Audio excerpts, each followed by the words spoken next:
And so to justify its decision, however, the CBC came out and said, well, we just don't want our journalists to take sides. And if they use the term terrorist, they will be taking a side. But to that, I would say, no doubt. Of course you're taking a side. You're taking a side against terrorists. What other side would you want to take? When you have That's the voice of Rachel Thomas, a Conservative MP from Alberta. And earlier this week, she was in Ottawa demanding Parliament call up the head of the CBC to come in front of lawmakers to explain why the public broadcaster's journalists aren't permitted to call the Hamas attackers terrorists, or to call what they did in Israel on October 7th terrorism. The request was voted down by the Liberals and the NDP, but the controversy has not gone away over the CBC's coverage of the current Israel-Hamas war. It all started on the Thanksgiving weekend, October 7th, right after news broke of the Hamas attacks on southern Israel and the murders of at least 1,400 Israelis and foreign nationals and the kidnapping of several hundred other people as hostages. The CBC's head of journalistic standards sent out a reminder memo saying the CBC policy is for the journalists themselves not to use loaded words like terrorism or terrorists, but to call them militants. Canada has designated Hamas as a terrorist group for years. So why doesn't the CBC follow its own government's policy? It's one of those words that is so complicated and fraught that we think it's easier and we build more trust with the audience when we just report exactly what happened. I'm Ellen Besner, and this is what Jewish Canada sounds like for Thursday, October the 19th, 2023. Welcome to the CJN Daily, a podcast of the Canadian Jewish News, sponsored by Metropia.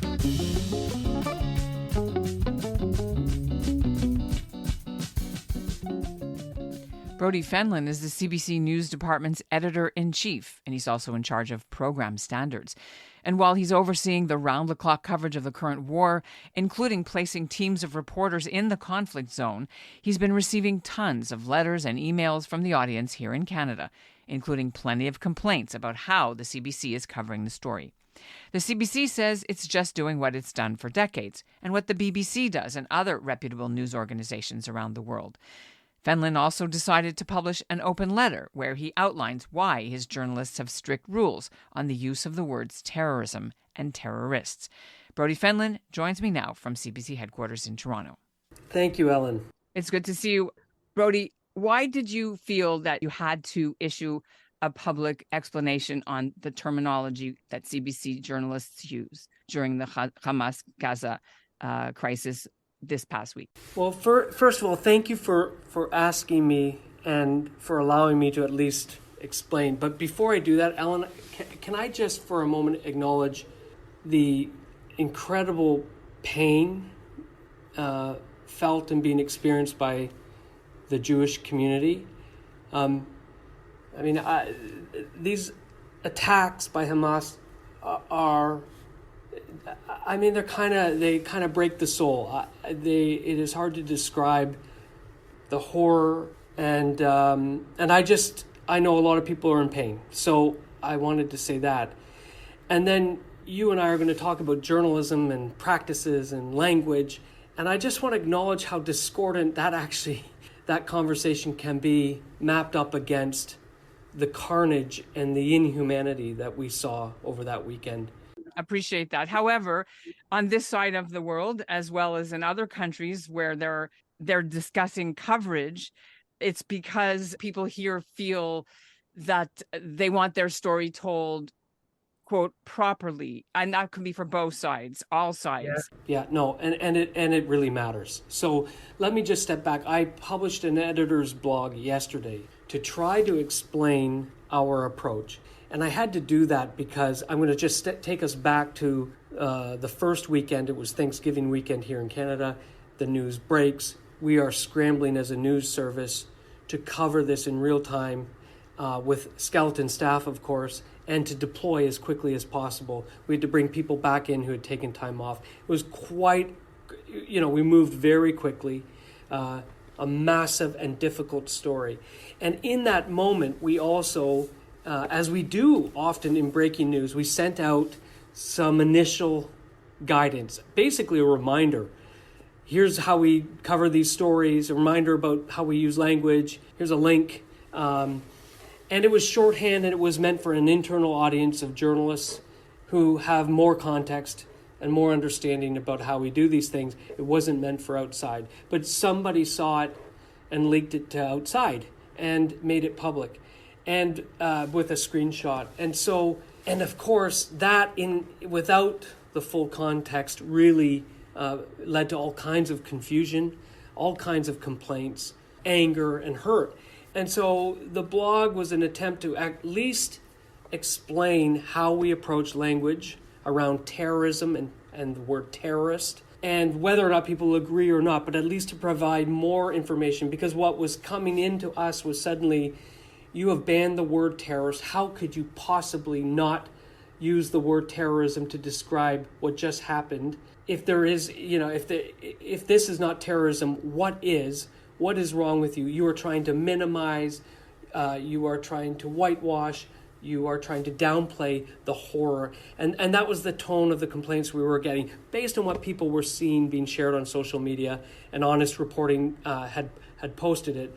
And I'll note, by the way, Honest Reporting did post it, but no one contacted us to ask for more context or even give us a chance to respond, unfortunately, because I think we could have at least helped clarify. So all that to say, the blog goes into detail, and I can walk you through how I explained it in the blog. We'll get to that. I have a few questions, okay. but I'm sure our readers Sure. and listeners can look at it for themselves in the interest of time, but there are some points I want to go over. But back to the question you raised, which is, you got a lot of complaints. Were there dozens, hundreds, thousands? Well, we have complaints on both sides, of course, and they continue. And on a story like this, it's not unusual to get hundreds of complaints. And I would say we're probably dozens, if not maybe a couple hundred, but a bulk of them are around this leaked memo and the word terrorism and terrorist. One of the things in your explanation was that the CBC's policy, which mimics or not mimics, but is the same as some of the other major networks, right? BBC, what have you, feels that it should use the word terrorist or terrorism when it's a quote by an authority or an expert or a politician, but not a journalist to say these guys are terrorists themselves in a script or in a report, right? Or in an online thing. That's the difference. Can you walk us through why that makes a difference? That if someone else says it, it's okay, but we can't say it ourselves. Right. So first of all, this is our approach. It's been this way for decades, at least 30 years, maybe 40 years. And to your point, yes, we are in lockstep with a number of other news organizations like the BBC, Reuters, AP, AFP. And the reason for that is, first of all, what do we do? Well, it's just about attribution. When we use it, we attribute it, either in direct quotes or by paraphrasing what someone has said, by stating the position of governments around the world. So in our language guide, it's very clear Hamas has been designated a terrorist organization by the Canadian government for years. We make that clear in our coverage. When someone says that this is terrorism, we quote them accurately. The distinction, and it's nuanced, but the distinction is that the CBC itself, the news division of the CBC, does not designate groups as terrorist or not, or acts as terrorism. Why? Well, because the word is so loaded, it carries so much weight, it is politicized, and I don't want to talk just about this example. I just writ large, over history, in many, many different situations, it is a meaningful word, and people care a lot about it, and they want the CBC to use it as a stamp. And our worry, as the same with other news organizations, is it actually runs the risk of getting in the way of our journalism. How does it do that? How does it get in the way? I'm not clear on that. Does it endanger your crews in the field, for example, which to protect them from reprisals, kidnapping, as some journalists get kidnapped, or is it some other reason? Two things. First, we tell our journalists what you need to do is report with precision of language and accuracy, be fact-based, describe in explicit detail what happened, report accurately on how people describe what happened, and that's our job. And that terrorism is a word. So just to give you an example, and I said this in the blog, many times people will approach us and say, what just happened today is terrorism. It's state-sponsored terrorism. It's a terrorist act. It's this country should be accused of terrorism of what happened. That country should. And that kind of lobbying effort to get our stamp of terrorism, we just feel that shouldn't be our job because it's so loaded. We'll leave that to governments. We'll allow those governments or officials or the FBI or experts to describe it. But we don't want to be in the position of every day deciding ourselves, this has met the terrorism bar today and it's not. Here's what I said to people. If you read and watched or listened to our coverage, there is no doubt in your mind about what happened in these horrific events. There is none. We reported what happened in explicit, gruesome, difficult, and raw detail. And no one in our audience is under misunderstanding about what happened and what Hamas did. And that's because our reporting was solid. But we want to avoid being pulled into a debate that actually distracts us from doing that work, which is to telling the story, what happened, and in doing it in real time. So look, and listen, people disagree, of course, and not all news organizations do it this way. Others have different approaches, and that's okay. I just know from my understanding of the CBC, and of course this policy predates me by many, many years. I linked, for example, in my blog to a review from 2011 where this very same issue was being debated and questioned, and the CBC came out and explained why it had this position, and the ombudsman, who's independent of the CBC, ruled in favor of the CBC's approach. So it's not new. But I appreciate it's an intellectual exercise, and it doesn't make sense, especially not in very raw, difficult moments like this. There was, I believe, or I understand, same kind of debate happened with September 11th and how those attacks were being described, and it surfaces in other really brutal moments of where there's a loss of human life in kind of atrocious acts of violence. Yes, but Brody, I just did a cursory search on the CBC. I just Googled CBC News, September 11th, terrorism and terrorist. And lots of stories on the CBC's website call the September 11th attacks terrorist attacks in the headlines, in the writing. Not a person saying it, but the actual story itself. How can you make that statement when that it is happening, and it's not just the government calls it terrorism or the U.S. government calls it terrorism, but actually the headline says it. So how do you keep consistent? And I just Googled it. I wasn't looking for specific things. It just came up. And you're not the only one who's pulled out examples, links, and I've been sent a few where we weren't consistent. And the only answer to that is to say two things. One, we publish tens of thousands of stories and put to air that many every year. Some things get through, and they shouldn't have. But this was like the 20th anniversary of the 9/11. So there were a lot of stories that day, and they were all terror. Yeah. And I've seen it with Air India, and I've seen it with others. But for me, that makes the case of why this matters so much. We shouldn't be inconsistent. We should be consistent, and generally we are. But we're a big organization with a lot of journalists and a lot of people who come in new, and things get missed and things get by.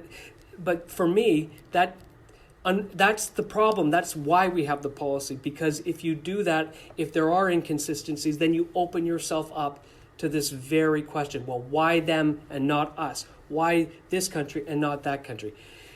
That is the argument. That is the reason we are so careful with the word.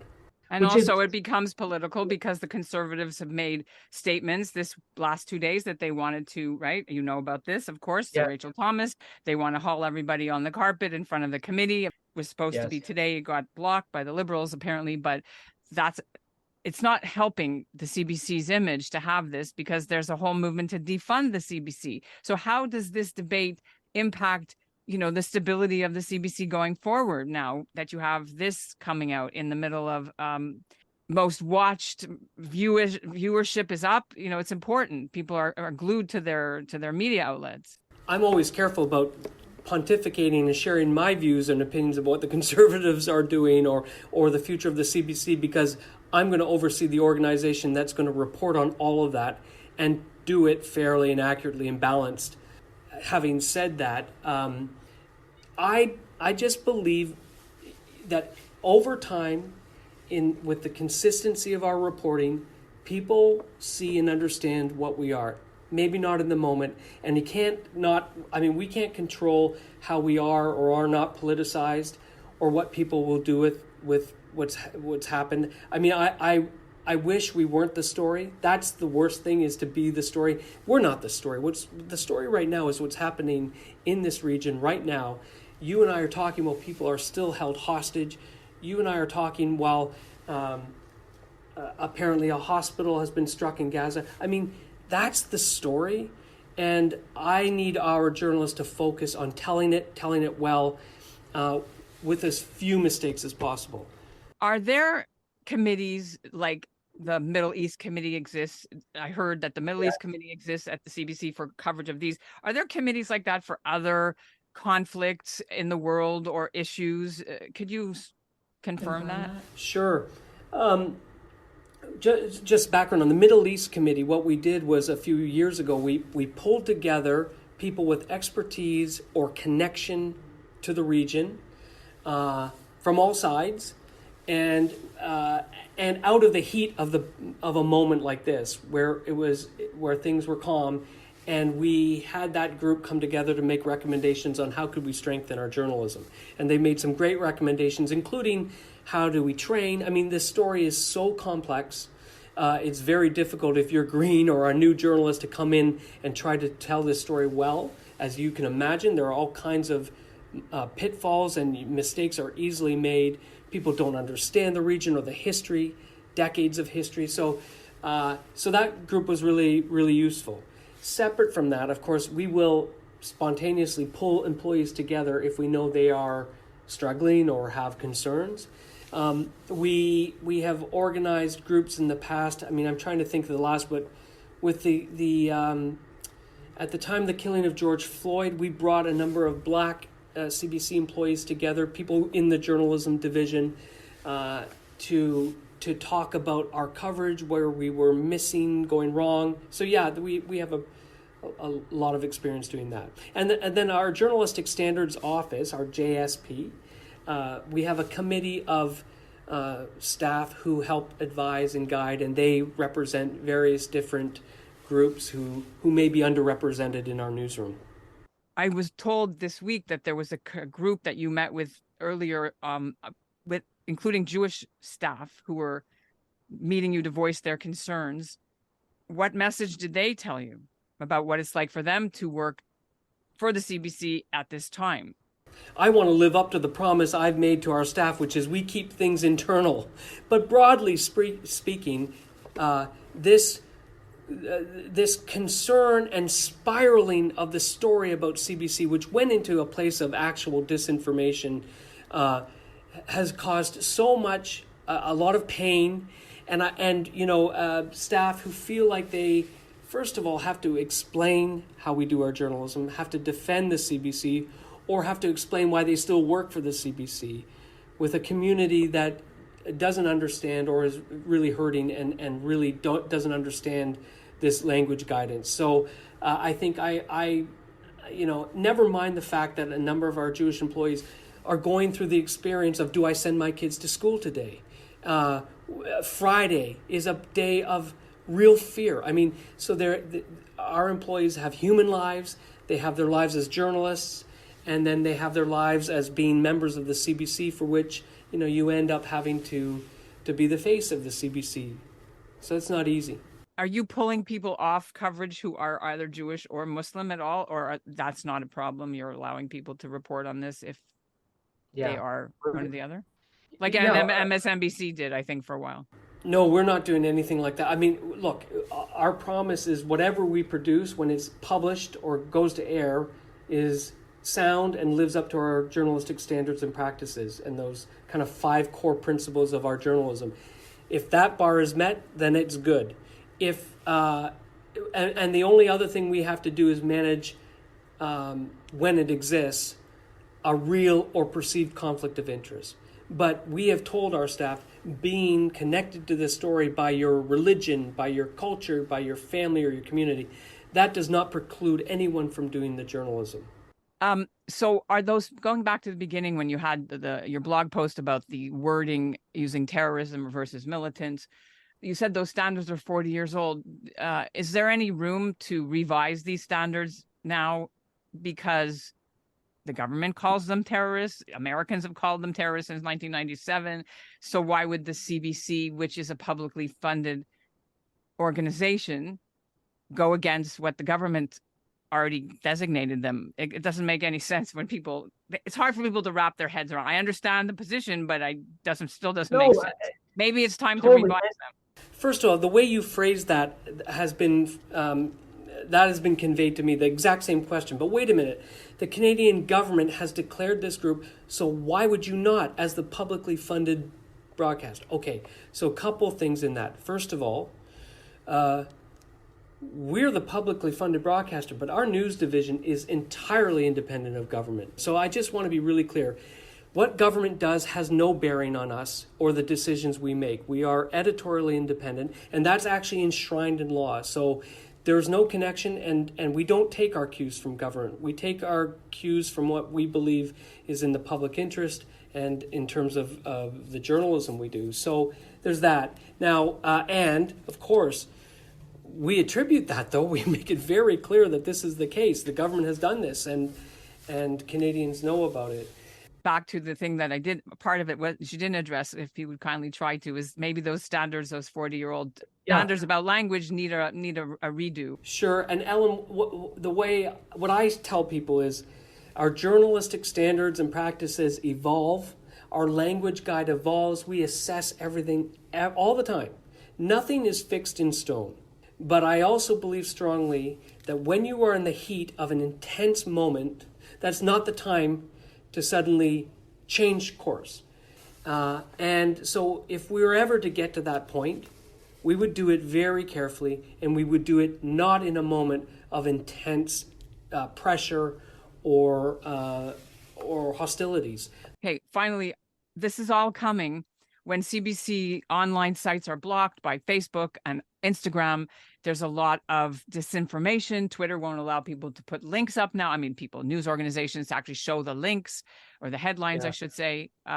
So Canadians are here in a news vacuum in a way that they haven't been in a conflict situation even, a month and a half ago. What is the challenge to your news division now to tell this story when so many Canadians can't even see it? No, it's really tough, and I'm not sure a lot of people really appreciate the fact they're not getting news in their feeds. Yesterday, one of our employees, who was very relieved to see the editor's blog published because she wanted to share it with her community, went to post it on Facebook, couldn't share it because it's blocked. Wow, is that ever difficult for us? So here, that's just one real life example. And what's left in the void is a lot of mixed quality of news and information. That is a problem. We have been trying to direct people to our websites and to download our news app and to sign up for newsletters, as I'm sure your organization is doing. But it's unfortunate because it really means people have to do extra work if they want to get high quality, fact-based journalism. It's getting harder and harder. It's a reminder, and I see it all the time, even with this issue. People don't understand the way journalists necessarily work, and we can never stop explaining that work or trying to lift the curtain. So even this conversation, I appreciate it. I understand many people who are listening to it will not agree, who will think we've got it wrong. And I get it, and I really respect that. Right. I know that you'll be called biased, you'll be called anti-Semitic, you'll be called all kinds of things. I'm sure those are not words you haven't heard already. Yeah. Yeah. Not just you personally. I'm talking some of your anchors, et cetera, right? I mean, I have dozens of emails today from groups associated with Palestinian causes in this country, very unhappy with our coverage. This is a story where every day someone is not happy with your coverage, and it's really a tough one for us. And that's what Jewish Canada sounds like for this episode of the CJN Daily, sponsored by Metropia. Integrity, community, quality, and customer care. If you're wondering why we didn't talk about the CBC's coverage on Tuesday, originally blaming Israel for the rocket attack that supposedly killed 500 people in a hospital in Gaza, it's because our interview happened before we were aware of the story. As you've seen, many news organizations, including the CBC, quickly attributed the blame to Israel and quoted sources in the Gaza Health Ministry. Later, Israel claimed the explosion came from Hamas's own malfunctioning rockets. We'll plan to do an episode soon on the CJN Daily on this information war that's being fought far away from the front. Thanks for listening. We'll be back next week.